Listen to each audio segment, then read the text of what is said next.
MUTHARIKA set to return. U.S. deportation crackdown, West Africans sent to Ghana, then Togo. RAMAPHOSA warns UN against weaponizing trade. Away from Africa, Super Typhoon RAGASA devastates eastern Taiwan, moves toward China and Vietnam. And in health, OGUN PSN chair highlights pharmacists' role in public health. In business, WACT-APM terminals and NPS signed $60 million MOU to decarbonize Nigeria's port logistics. And in sport, Oklahoma State fires long-time coach GUNDY after 2 losing seasons. Now the news in full. In MAROUA, capital of Cameroon's far north region, Energy and Water Minister Gaston Elundwe-Sumba officially launched the expansion works of the MAROUA and Gida solar plant on September 15.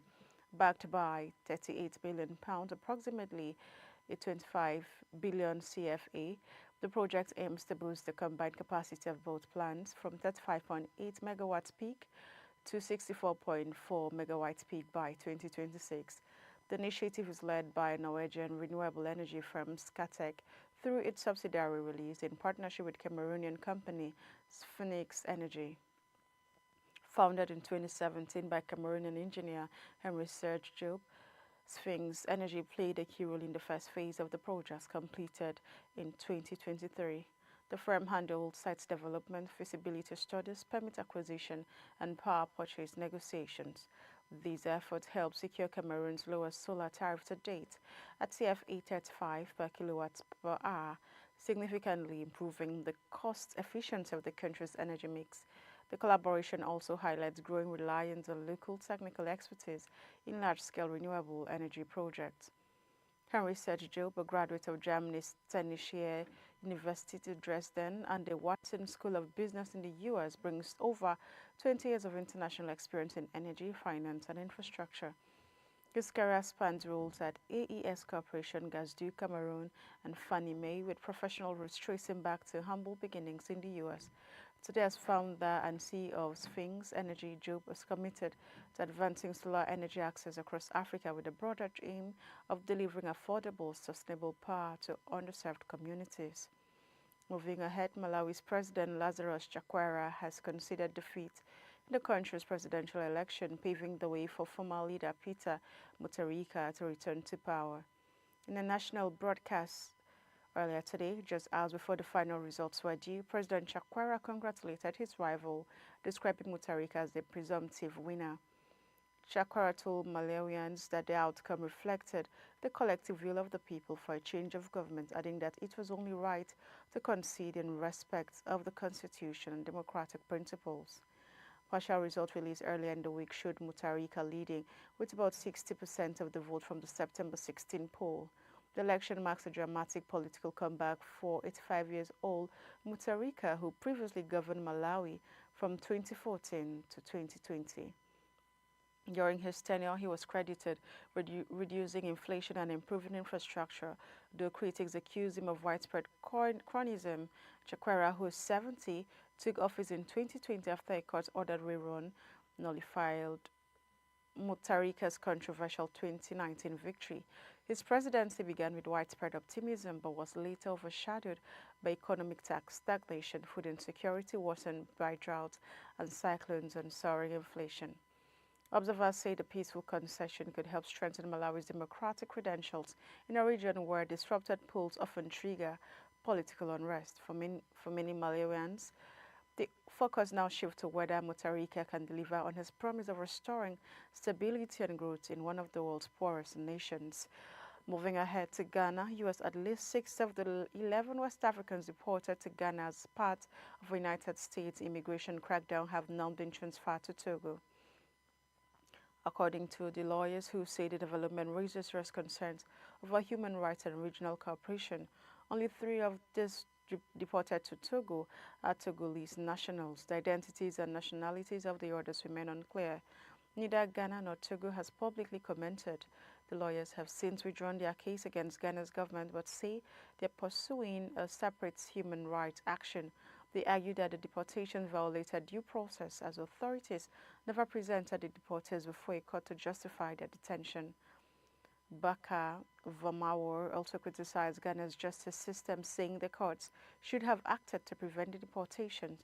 The deportees from Nigeria, Togo, Liberia, and the Gambia were previously held in a U.S. detention facility before being flown to Ghana on a U.S. military plane in shackles. The move stems from a deal between Accra and Washington announced by President John Mahama 2 weeks ago. Under the arrangement, Ghana agreed to accept West African deportees, citing the principle of free movement within the region. But the agreement has already sparked controversy, with Ghana's Foreign Affairs Minister Samuel Okudzeto Ablakwa confirming that the country was not receiving any financial compensation. He also revealed that an additional 40 deportees are expected to arrive in Ghana in the coming days. Opposition lawmakers have condemned the deal, demanding its immediate suspension until Parliament ratifies it. They are also calling for full transparency about the terms. The deportations are now part of the U.S. President Donald Trump's hardline immigration policy. Since taking office in January, he has vowed to carry out a record-level deportations, even in cases where immigrants are sent to countries with which they have little or no ties. Analysts say the move has triggered diplomatic unease in West Africa, where governments now face a challenge of reintegration, public backlash, and legal battles over sovereignty and human rights. And in South Africa, Cyril Ramaphosa, president, has delivered a strong warning at the United Nations General Assembly, criticizing the growing use of trade as a geopolitical weapon.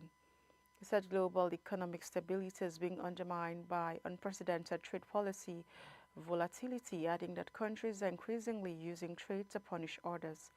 Ramaphosa highlighted the decade-long United States embargo on Cuba as an example, calling it an unfair and damaging policy that continues to cripple the Cuban economy. He urged that the embargo be lifted sooner rather than later, stressing such practices undermine global fairness. The South African leader also called for a new approach to international trade that prioritizes development, especially for nations in the global south. He said Africa and other developing regions need fair trade rules and better access to financing if they are to achieve their sustainable development goals. Away from Africa, at least 14 people have been confirmed dead in recent Taiwan after super typhoon RAGASA triggered the collapse of a mountain barrier lake in Hulain County, unleashing flash floods that swept away bridges, submerged homes, and left more than 260 people stranded on higher ground. RAGASA, the strongest storm of 2025 and equivalent to a Category 5 hurricane, has packed winds of up to 285 kilometer height and dumped nearly 60 centimeters of rain on Taiwan's eastern region. The disaster left ferries suspended, flights cancelled, and communities cut off. The storm is now barreling towards southern China, where Guangdong province has evacuated at least 370,000 residents ahead of landfall. Authorities warn of storm surges as high as 5 meters, with Hong Kong steady raising its warning to the maximum level 10. Grocery shelves in the city have been stripped bare and hundreds of flights grounded. China's meteorological agency has dubbed RAGASA the king of storms. Is there to cite the most destructive flanking forecast to lash Hong Kong and Guangdong with extreme winds and flooding before the system weakens over Vietnam and Laos later in the week. RAGASA has already battered the Philippines, where more than 10,000 people were evacuated and at least one person killed. Scientists caution that while climate change may not be tied to this single storm, rising global temperatures are making tropical cyclones like RAGASA more intense, with heavier rainfall, stronger winds, and higher risk of coastal flooding. Let's now go on a short break. The news continues when we return.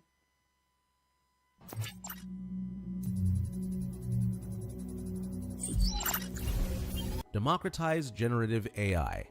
Generative AI, which creates new content like text, images, or music, is becoming more accessible.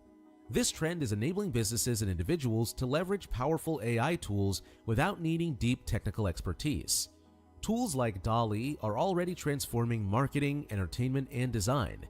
However, as generative AI becomes democratized, concerns about copyright infringement and misuse of content are rising.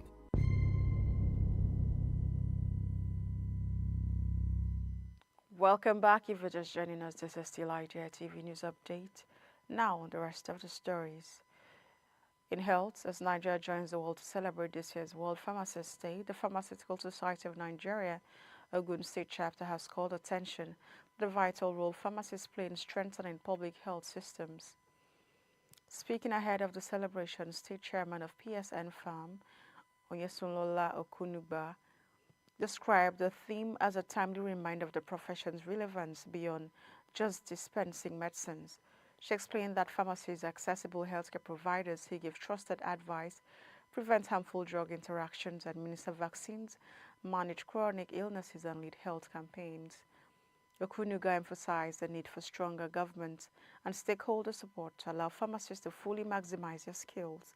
She urged policymakers to strengthen partnerships across the health sector, stressing that doctors, nurses, pharmacists, and other practitioners must work together as one cohesive team in the patient's best interests. She also highlighted the contributions of pharmacists in Ogun State across community, hospital, industrial, academic, regulatory practice, from safeguarding patients against counterfeit drugs to producing quality medicines and training future professionals. Okunuga said pharmacies are central in building healthier communities.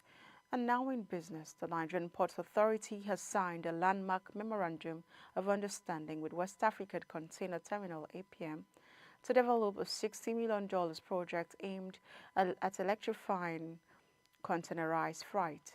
The deal, fully funded by APM Terminals, aligns with the Federal Ministry of Marine and Blue Economies policies to cut emissions and advance decarbonization in the nation's transport sector. APM Terminal CEO Frederick Klinke said Nigeria, as Africa's largest economy and trade hub, is well positioned to lead West Africa's transition to low-carbon logistics. He noted that with proven electric technologies, the country can leapfrog fossil fuel infrastructure and create a roadmap for an electrified future in container transport. NPA Managing Director Dr. Bubakar Danstosto described the agreement as a game-changer, announcing that One in Port Harcourt in Rivers State would become Nigeria's first green port. He said the project will set the pace for sustainable port operations across the continent. Officials now added that the plan will attract private investments, create skilled jobs, and build a more reliable energy supply through strong public-private collaboration. And in sports, Oklahoma State University has dismissed head football coach Mike Gundy, ending a nearly two-decade tenure that made him one of the college football's most recognizable figures. The 58-year-old, who once starred as the Cowboys quarterback, lives with a 170-90 career record and a reputation for turning OSU into a Big 12 contender. Athletic Director CHAKWERA praised Gundy for elevating the program to unprecedented success and national prominence. Gundy, hired in 2005, led the Cowboys to consistent winning seasons throughout 2023, highlighted by Big 12 championship in 2011 and appearances in the conference title game in 2021 and 2023. Known for his humor and fiery personality, including the famous "I'm a Man, I'm 40" rant, Gundy became a fan favorite. But in recent years, the Cowboys struggled, losing 11 of their last 12 games and posting back-to-back losing seasons.